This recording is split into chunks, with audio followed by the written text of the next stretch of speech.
بسم الله الرحمن الرحيم إذا زلزلت الأرض زلزالها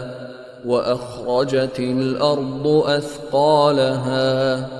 وقال الإنسان ما لها يومئذ تحدث أخبارها بأن ربك أوحى لها يومئذ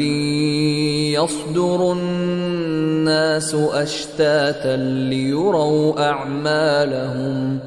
فمن يعمل مثقال ذرة خيرا يره ومن